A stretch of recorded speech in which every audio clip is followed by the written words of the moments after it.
another couple. The people are doubled up, tripled up in apartments across the city, and this is a part of the invisible homelessness situation that we see in Nashville. And it causes terrible problems that we see throughout the city. The mayor interested in trying to do something about youth violence. Well, this is a huge part of the youth violence problem as well. If people don't have stable places to live, if they're in camps and they're threatened with eviction, wherever they're threatened with eviction, they ultimately, it increases the tensions and the problems within the area.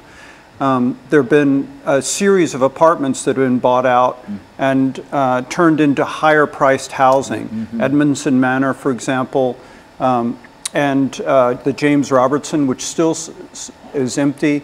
And all of these people have been forced into other places, often either outside of the county or into literal homelessness. Now, Mr. Rodriguez, you talk about the statistical information in reference to the homeless population. Give us some information in reference to that and how what we're doing here in Nashville differs from some of the issues, some of the other areas that you might be familiar with. Yeah, so my focus in my research is national, although in the last year or so I've tried to focus more on Nashville specifically.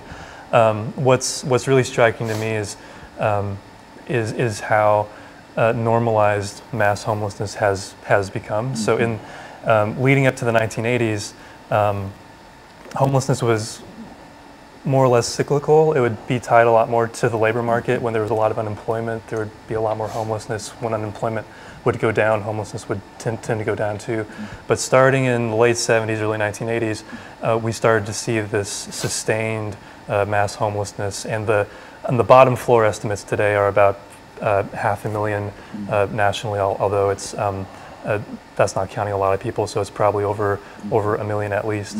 And so so one question I have is why is it we've gotten used to it. We've adjusted to homelessness having a place in our society at this level, and so we need to do something to introduce it. We need to realize a different ethic, really. But so one there are several approaches being adopted by Nashville to reduce homelessness. I mean, there's more of the preventive side, building affordable housing. That's what a lot of advocates here in Nashville are wanting to do. Once people become homeless, one debate nationally has been how do you what's the best way to get people back into housing? Yeah. And that's a real problem, you think, that, and you find that Nashville is no different in a real sense from a large number of urban areas, not only large areas, but I would imagine that if you go in Smyrna, you'll find the same kind of issue. Perhaps it might